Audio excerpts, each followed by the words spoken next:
홍계월전 세 번째 이야기. 도적 장맹길에게 잡히고 어머니와 헤어지다. 부인은 하늘을 향해 거듭 감사 인사를 올리고 갈대밭 속으로 들어갔다. 앞으로 나아가며 살펴보니 첩첩산중이었다. 부인과 양류는 개월을 데리고 시냇가에 앉아 쉬기도 하고 두루 헤매고 다니며 칡뿌리도 캐먹고 버들 강아지도 훑어먹으면서 겨우 정신을 차렸다. 일행은 점점 산속으로 들어가다가 한 정자각을 발견했다. 가까이 가서 보니 현판에 엄자릉의 조대, 즉 낚시터라고 쓰여 있었다. 부인 일행은 정자각에 올라가 잠깐 쉬었다. 부인은 양윤에게 밥을 얻어오라 보내고 개월을 안고 홀로 앉아 있는데 문득 바라보니 강 위에서 큰 범선 한 척이 정자를 향해 오고 있었다. 부인은 놀라 개월을 안고 대숲으로 들어가 숨었다. 배는 가까이 오더니 정자 앞에서 멈추었다. 그 중 한 놈이 말했다. 아까 강 위에서 바라보니 여인 하나가 숲속으로 갔다. 얼른 찾아와라. 모든 도적이 일시에 대밭 속으로 달려들어가 부인을 잡아들였다. 부인은 천지가 아득해 양윤을 부르며 통곡했다. 그러나 밥 얻으러 간 양윤이 이 일을 어찌 알겠는가. 도적이 부인의 등을 밀며 잡아다 뱃머리에 꿇어앉혔다. 그러고는 거칠고 험한 말을 퍼부어댔다. 원래 이 배는 수적의 무리가 타는 배였다. 그들은 강으로 다니면서 재물을 탈취하며 여성들을 으르고 협박하곤 했는데 마침 이곳을 지나가다 부인을 만난 것이었다. 수적 장맹길이라는 놈이 부인의 아름다운 미모를 보고 흠모하는 마음이 들어 말했다. 내 평생 천하제일의 미인을 얻고자 했는데 하늘이 일러주시는구나. 그러고는 기뻐했다. 부인은 하늘을 우러러 탄식했다. 실황의 생사를 알지 못하고 목숨을 보존해 오다가 이제 이곳에 와서 이런 변을 만날 줄 어찌 알았겠는가. 부인이 통곡하니 모든 초목 짐승이 슬퍼하는 듯했다. 맹길이 부인의 슬퍼하는 모습을 보고 부하들에게 분부했다. 저 부인의 손발을 움직이지 못하게 비단으로 동여매고 그 아이는 이불에 싸서 강물에 던져버려라. 부하들이 명령을 듣고 아이를 강물에 던지려 했다. 부인은 손을 놀리지 못해 몸을 기울여 입으로 개월의 옷을 물고 놓지 아니한 채 통곡했다.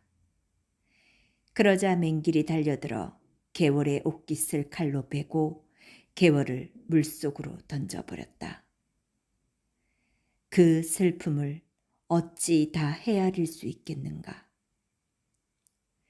개월이 물에 떠가며 울부짖었다. 어머니, 어찌된 일입니까?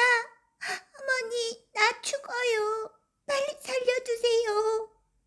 물에 떠가는 자식은 만경창파의 고기밥이 되란 말입니까? 어머니, 얼굴이나 다시 봅시다.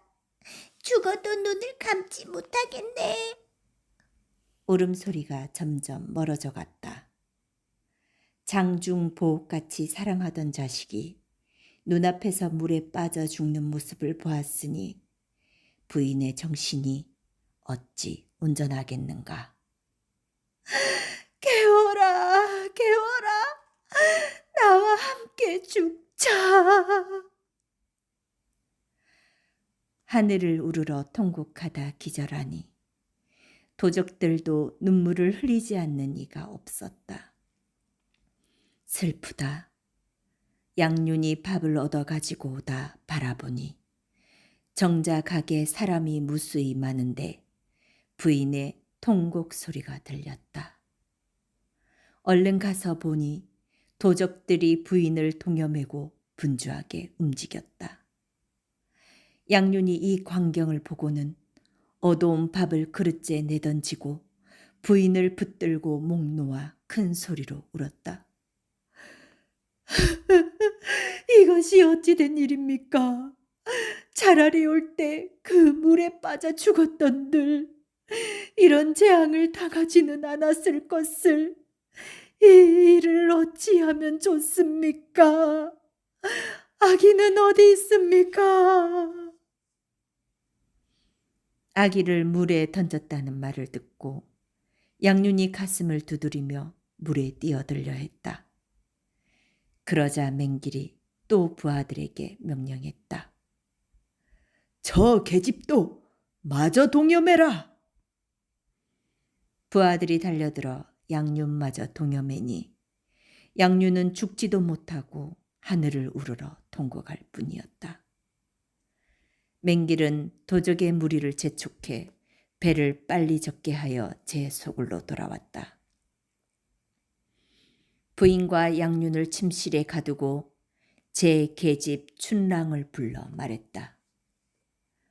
내가 이 부인을 데려왔으니 너는 좋은 말로 달래어 부인의 마음을 편안하게 하라. 춘랑이 부인에게 들어가 물어보았다. 부인은 무슨 일로 이곳에 왔습니까? 부인이 대답했다.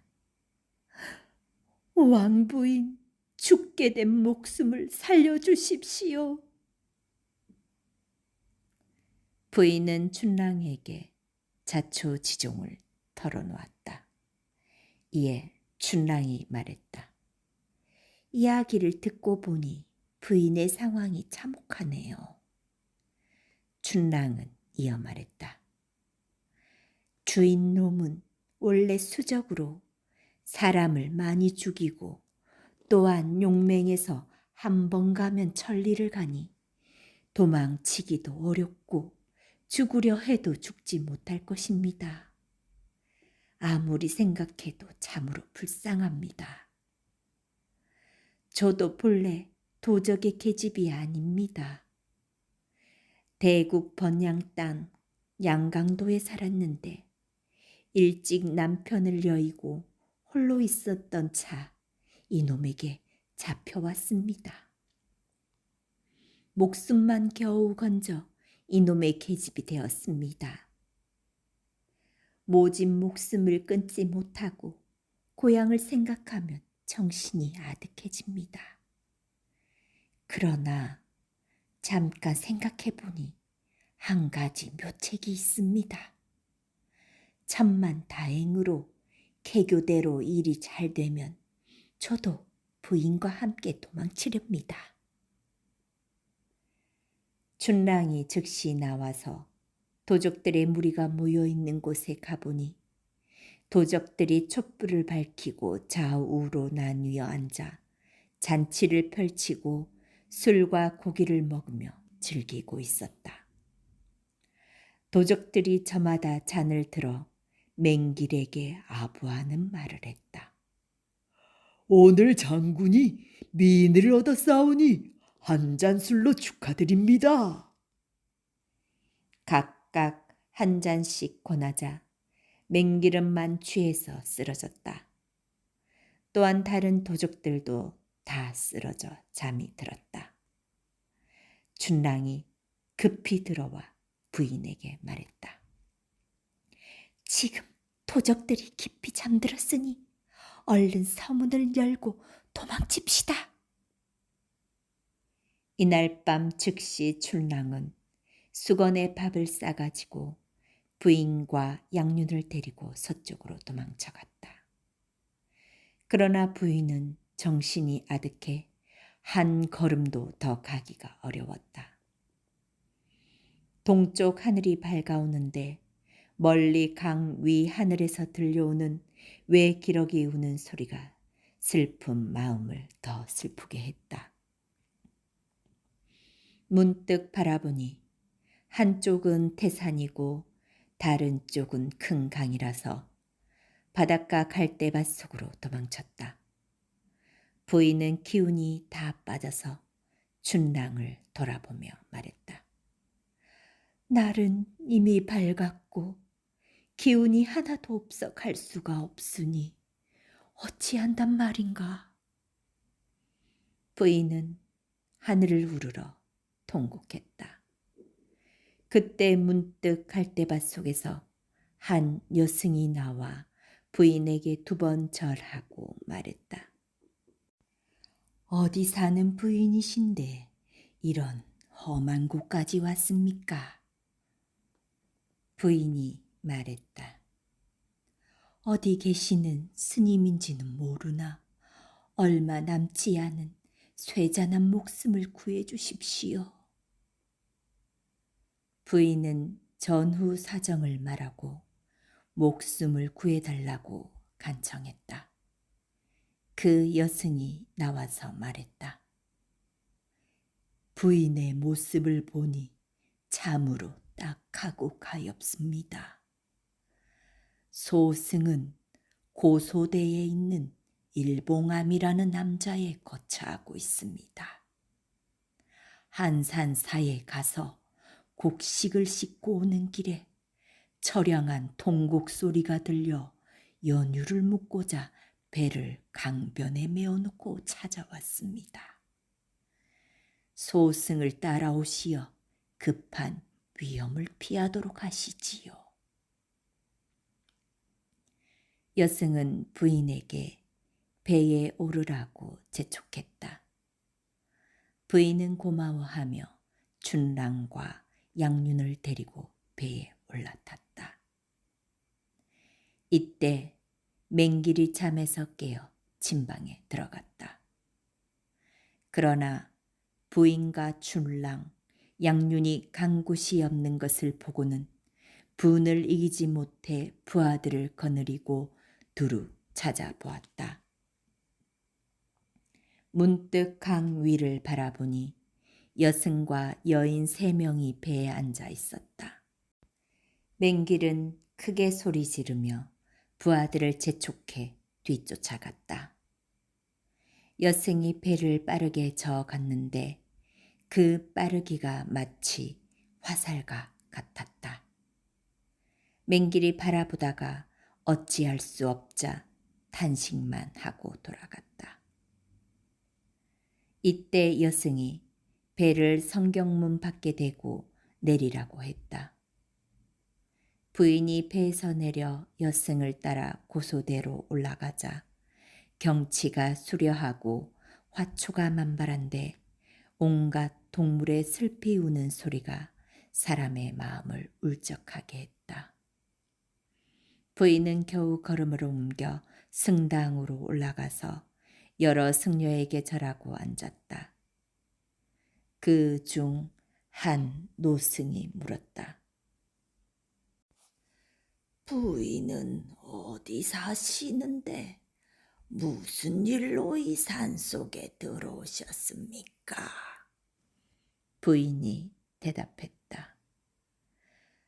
저는 형주 땅에 사는데 병난을 피해 정처 없이 가다가 천행으로 스님을 만나 이곳까지 왔습니다. 스님께 의탁해 삭발하고 중이 되어 후생길이나 닦고자 합니다. 노승이 그 말을 듣고 말했다. 소승에게 상좌가 없으니 부인의 소원이 그렇다면 원하는 대로 하십시오. 상좌는 승려가 되기 위해 출가한 사람으로 아직 계를 받지 못한 사람을 이르는 말이다. 부인은 즉시 깨끗이 목욕하고 몸가짐을 가다듬고 삭발했다. 부인은 노승의 상좌가 되고 춘랑과 양류는 부인의 상좌가 되었다. 이날부터 부처 앞에서 시랑과 계월을 보게 하옵소서라고 소원을 빌며 세월을 보냈다.